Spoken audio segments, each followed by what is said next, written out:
Okay, let's picture this. You get on the plane, you find your seat, you're all settled in for a nice long flight. You go to tap that familiar little TV screen in the seat back in front of you, but your hand just finds smooth, empty plastic.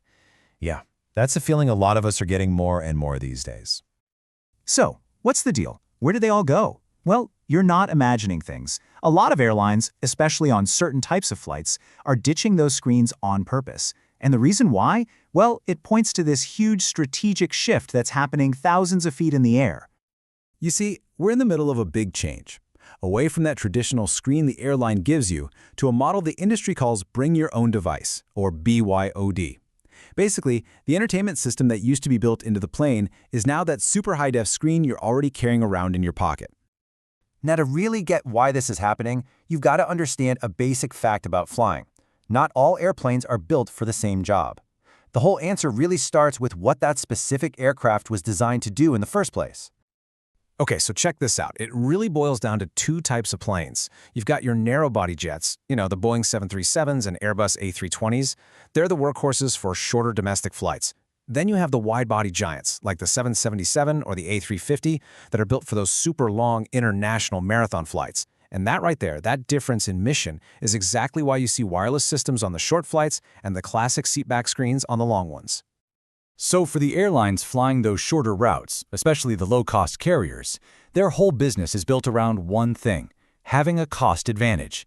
That means every single decision they make comes down to saving on two critical things: money and weight.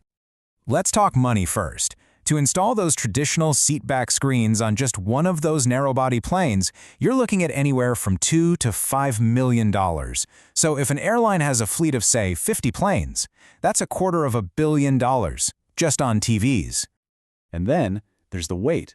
A full seatback system with all the screens, the boxes, and miles of wiring can add about 300 kilograms to the plane.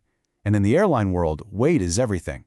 It means more fuel burn, which means more money spent, and of course, higher carbon emissions. So what's the alternative that fixes both the cost and the weight problem? It's a technology called wireless in-flight entertainment. The industry just calls it WIFE. So what's the price tag for a full wireless system on that same plane? You won't believe it, it's less than $100,000. That's a mind-boggling cost saving of over 90%. This is what makes it possible for budget airlines to even offer entertainment in the first place. And the weight? The entire system is less than 10 kilograms. I mean, some of these hardware kits weigh less than a full can of soda. That tiny weight adds up to absolutely massive fuel savings when you multiply it across a whole fleet of aircraft. All right, so we know it's way cheaper and way lighter, but how does it actually work? How do you get a movie from the plane to your phone without all that physical wiring? Well, the answer actually is pretty simple. It's really just 3 easy steps. First, all the movies and TV shows are stored on a little server right on the plane. Some of these are literally portable battery-powered boxes. They call them Lunchboxes that the crew just sticks in an overhead bin. No installation needed. Second, a few little Wi-Fi routers in the ceiling create a private network just for the plane. And third, you just connect your phone to that Wi-Fi and press play. That's it. Simple as that. Now, all this sounds fantastic for the airline's budget, right? But what does it actually mean for us, the passengers? This whole bring your own device thing definitely comes with its own list of pros and cons. So, let's start with the big pro. Over 70% of the entire world's population owns a smartphone. Think about that. The vast majority of us are already walking onto the plane with a beautiful, high-resolution screen that we already know how to use right in our pocket. But, and this is a big but, there is one major downside, and it has a name: battery anxiety. This is fascinating. What you're seeing here is the #1 complaint from passengers. More than half of all travelers say that not having a place to charge their device is the main thing stopping them from using wireless entertainment. So, it's a trade-off. It's great to use your own device, your own nice headphones, but the problems are real too. You've got smaller screens, you might have glare from the window, and of course, the dreaded dead battery. Plus, there's something called the content gap.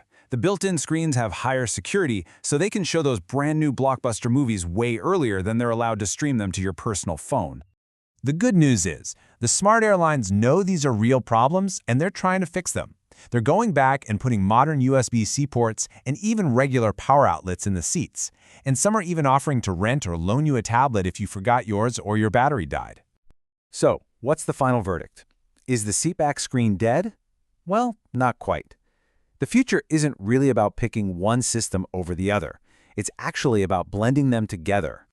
You know, even the big-name airlines with the fanciest 4K seatback screens are also adding wireless streaming. And why would they do that?